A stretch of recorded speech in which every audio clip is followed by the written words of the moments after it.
Hello, everybody. My name is Tiziana Inesi, and I'm client manager for Kilpatrick Executive, international headhunting and HR consulting company. I'm very glad to welcome you to the podcast Turkiye Through Her Voice. The aim of the podcast is to give voice to Turkish ladies who have reached leadership positions inside or outside of Turkey. We will listen to their stories with open mind to try to understand the reality better, avoiding stereotypes. Today, I'm very happy to welcome Gülnur Daş. Welcome, Gülnur. You're welcome. Thank you very much. Thank you also for inviting me for this podcast. It's appreciated. So Gülnur is leading the sales team for Pirelli Turkey. That's right. Very good. So, Gülnur, I don't know if you know the song from James Brown, This is a Man World. So the song, the first lines or the songs are going, man made the car to drive us over the road. And you entered the men-dominated industry like automotive, and not happy about this, you even wanted to sell tires, which I think inside of automotive the most chauvinist world or industry. Why? Why? Okay. First of all, I would like to say that even it's the men world, it wouldn't be not anything without a woman. Right. Woman is always the most important thing for me. I have worked in the previous company almost 18 years. It was an automotive tier 1 supplier, a heavy the industry for the automotive. I haven't seen, even it's a male-dominated company, I haven't seen any, the female or woman, the discrimination in this company. I like that company to work in the automotive industry, even it's very stressful, they're very busy, but I'm sorry, Gülnur, your previous company was Turkish company? Yes, it was a Turkish company. So it owned by Turkish people, so to say. Yes, that's right. Mm-hmm. I was happy with being in the automotive industry, and my decision to leave this company is not because of it's a male-dominated company. The reason why I left this company, I have worked in that company 18 years. It was almost a long time. And I was questioning always, even if I would stay in this company for a long time until the retirement, when I get retired, if I would have any regret because I didn't look for any other opportunity, I haven't seen any other, the companies, the cultures. That was the main reason I left the company and started to sell tire in the automotive industry again. The channels is different. One is the OEM channel, the other is the replacement channel, but as a career path. Also, it is beneficial for me to see both of them, to see one, the Turkish company culture and the global multinational culture. So I am very happy to, start for the new opportunities, and I recommend all the people, not to stay long in one company, because you are learning, that's good. But in somewhere you have to see the difference. You have to, change your comfort zone, a comfort area. It's up to you. Even you don't feel that it's my comfort area, I don't want to have a risk, but it is you. You can define, you can create your comfort area. Mm-hmm. So I am happy with the automotive industry, even in the replacement or even in the OEM side. This is production, technical sites, and I'm still very happy. But what kept you motivated all these years? It's almost 20 years, right? Yes, it's almost 20 years. What kept you motivated as a lady in this world where most of the time in the meetings you are the only lady? What kept you engaged?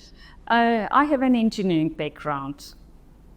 I started my professional life in a finance company, but I didn't like it. I was looking when I am in the start to work, I was looking something that could be technical because I am engineering background. It should be technical, more production and so on. That's the reason. I mean, when I went to interview with the previous company, the first question from my side to the letter to the person was, is there any production? He said, yes. Could I see the production? He said, yes. When I see the production, I was impressed and said, this is my area. I will stay in here. This was the first motivation source for me. Later on, the automotive industry is really an industry when you gone into, then you can't go out. Really? It's like, Really? like a drug. Yes, it's like a drug. It is everyday different action. More stressful, but what this industry is making people, it's increasing your, the problem solving capability. With different action, you can get different aspects to look at the problems, look at the issues and so on. And with the working the global OEMs, what I can say, every day I learned different things. There is not any end of this learning. Always the new technology, the new trends. This is automotive industry is really good on this case to adapt to the new, the trends, and it also, the push to suppliers to be in line with their, let's say, actions. So it was the motivation source for me, the reason why I have stayed in the automotive industry. More action, everything like a school. I learned many different things. During all these years, I think 20 years you have almost 20 years in the automotive business, what were actually the challenges that you had to face as a woman, as a lady? As a woman, I have never been a subject to a women discrimination in the companies, both in the company, both in the customer side. On my career path, on my the promotion, always the gender equality is very important. The only challenges, the big challenges that I have seen during this time, that when I prepared to get a baby, that it was very unusual for the company because we were having a few women is working in that company. So I was very worried about what will happen. I don't have a backup person. I will leave from the company for roughly, the 4 months. And it is something not usual for the company. The one person will leave 4 or 5 months, and then what will happen? To have a baby will affect my career. To have a baby, if I would work efficiently, that was the biggest challenge. But to compensate this, I worked a lot. So now if you ask me, I regret to work a lot instead of caring my child, first child. That was always a regret on me. In the second child, I was better. The condition, the situation was better because we were a lot as a mother working in the company, and the company culture is used to have this kind of things. But in the first child, I was a bit worried and stressful on my the life. Yeah, you were talking about finding the balance between being a mother and being a worker or a manager. It happened to me also that I had to make the choice. Given the fact that now my boy turned into a wonderful young man, maybe things went right. But on the other hand, we are missing, Yes. these years where you could have been there with all different details, different things that the child is doing that maybe, I don't know, grandparents are experiencing or at school, etc. So how did you face this? How did did you make the compromise to make it in an effective way for the child and for the work?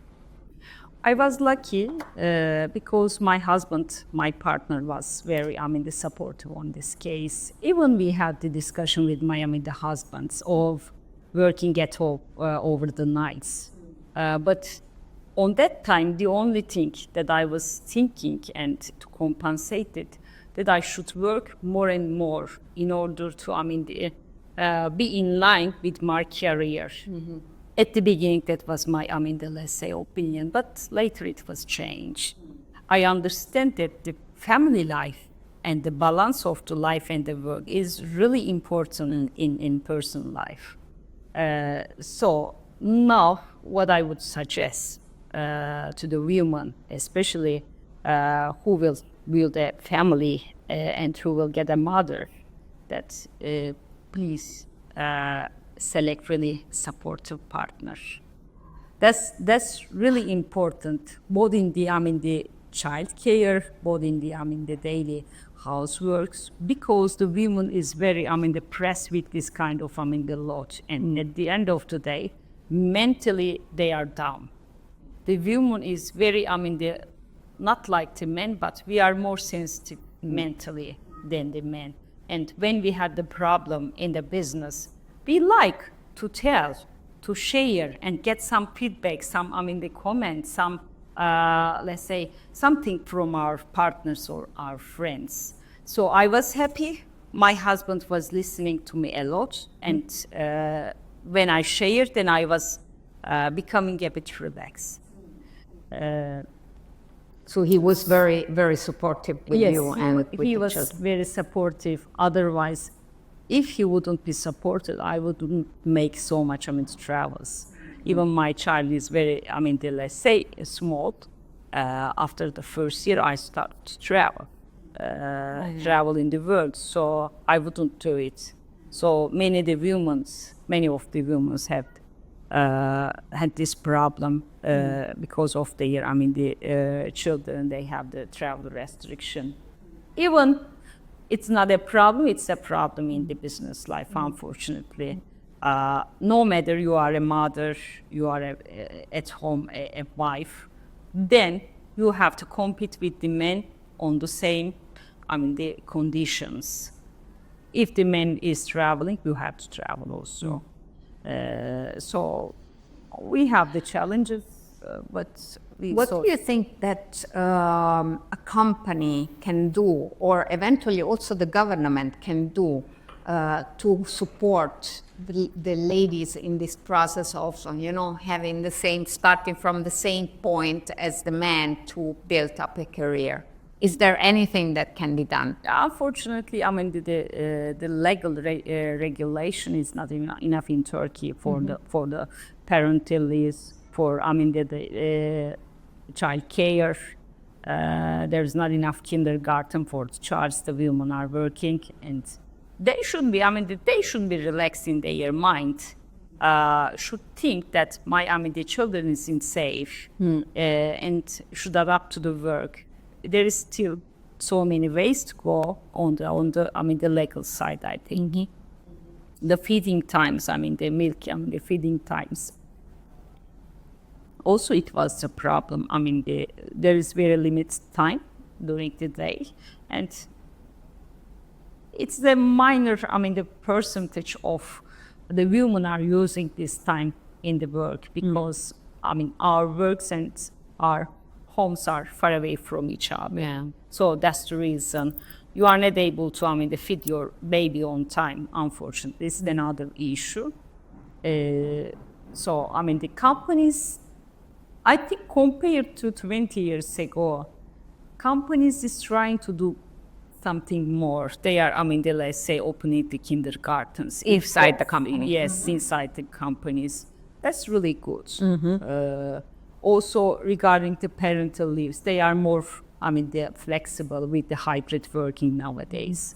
But in terms of the legal side, there should be really something which support this, because it's up to the company. And do you think that we as women can do something in order to help the mentality of the male-dominated industries to get better in the sense of being more inclusive towards women? As a women leaders, we have the many things to do. In the automotive industry, I always promote automotive industry to whom I have seen, especially to the young, the engineers, young women, to do this job. What could be, as a voluntary, I did it, and it was really, good for me. I have participated in the mentorship program, which was supporting the young ladies, which is engineering students. Oh, wow. Yeah, 2 years I did it. And one was from the electrical engineering side, one was for the business administration engineering side. So this kind of mentorship programs is really important. And when they see that there is a mentor who achieves something, who is successful, you inspire them. The women, the leaders, yes, encourage these girls. So that's one important thing. But I think it's a cultural issue, not 100% related to workplace. In the society, the culture would change. What I propose and what I try to do as a, let's say, a mother, and my husband is a father. First of all, to the girls, to my daughter, I always make her to feel I am valuable. I am important as a person. I am important. I shouldn't passivize myself in any case. To my son, I also try to teach that woman has the same rights. I have to take or share the responsibility in every issues. This could be the child, this could be the houseworks, and so on. Since the family, starting point is since the family, we should concentrate on this. Then it change. The most important thing, I think, the social culture should change. You mean practically that the problem is not specifically for working environment. The problem of discrimination is more culture. That's 100% more large. Yes, I believe the same. And talking about culture, do you think that there is a difference in the position of the ladies, of the women, in upper class or lower class, meaning difference between maybe in the working environment between blue collars and white collars? Yes, when I look at myself, I can say that when I start to work, I have some challenges about in the male dominant environments. But when you go up, then in that case, the challenges are becoming less than when you are in the starting level. Unfortunately, this is in that. So in the starting level is they don't take you serious, or at the beginning, I was working at the technical, the metal industry, the automotive industry. At the beginning, there were oversights. Let's say technical background, and when I go to a meeting at the beginning, they were saying, or I was feeling that this lady doesn't understand from the technical so much. But after the meeting and of the conclusion of the meeting, that generally I get the positive feedbacks from the department. So it was prejudice. It doesn't matter which gender you are. The most important thing, what you put as a work, what are your competencies, and so on. The gender issues. On the blue collar side, in my previous job, on the production, when I start, the white collar level is very less, but then the trend was really good. On the white collar side, they increased the women rate. But since the last, let's say, 6 years, they also hired the women in the production sides, in the white, blue collar side. I was able to compare the difference with and without women on the production side. For example, on the assembly side, with the women I have seen, experience, the lines are very tidy, reports are better, well organized. So when the women touch in anywhere, it becomes getting better. That's true. They have the challenges, sure, to work in an environment together with a shift method, 2-shift, 3-shift working method. They have the the challenges they have. I hope that it can be solved and it can be more usual to have the blue-collared women in the working environment. And talking about young ladies to inspire, we have a member of our team that would like, a younger member of our team that would like to ask you a question. Thank you, Tiziana. So I'm Narjissa, I'm a consultant at Kilpatrick. My question is, to a lady that wants to start a family like myself, what suggestion would you give to find the right balance between family and career? As I mentioned previously, the partner is very crucial. You have to choose the correct partner, which will support you in any case, in houseworks and child care. We have to listen. He has to listen you. You have to share all your, let's say, problems in any case. As a woman, I would recommend you, please make a good balance between your work and with your, the social life. Because in some cases, when you work a lot, then it could create a burnout. So it's as rare that you cannot go back.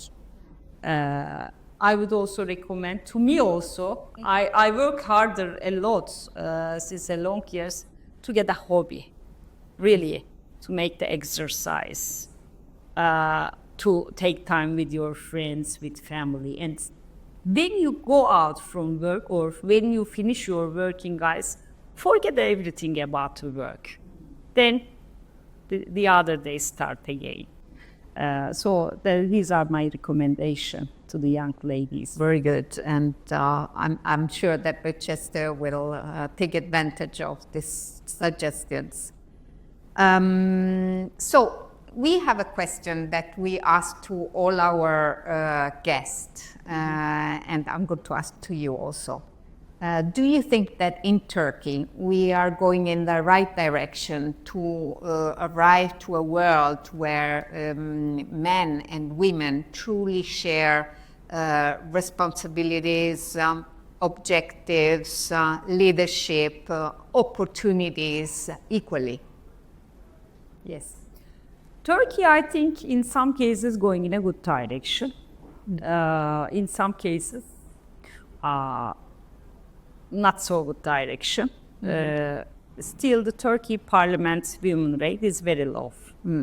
And also the workforce, the participant rate of the women is very low, roughly, the 30-35%, which is compared to, the European Union, really less. We have so much way to go. But on the other side, I am happy that I am seeing the CEOs in some companies are much more than the previous times are the women ladies. It was really, let's say, onward for me. I was very, happy that in the last year, the first Turkish, the CEO of one of the Turkish local, the automotive company was a lady. It was the first time a Turkish lady also. It was very fantastic for me to hear about this. I believe that it will increase because the companies also understand that women are more, they organize, good, they have a good leadership features. They know how to negotiate, how to they manage the teams and so on. I believe in the work side, women will have more opportunities. On the social side, I'm not so optimistic. We have to change something, but as I mentioned, it should start from the family. How we, let's say, raise our children is very important in the community. How about the school? Yes, it start from I mentioned it start from the family, then school, then the last point is the workplaces. Okay. Schools, yes. This is also another issue. Okay, then thank you very much, Gülnur, for being with us today. You're welcome. It was really, the conversation. I was very happy to be here, to be with you. Very good. Thank you very much. Thank you, everybody, and stay tuned for our next episode.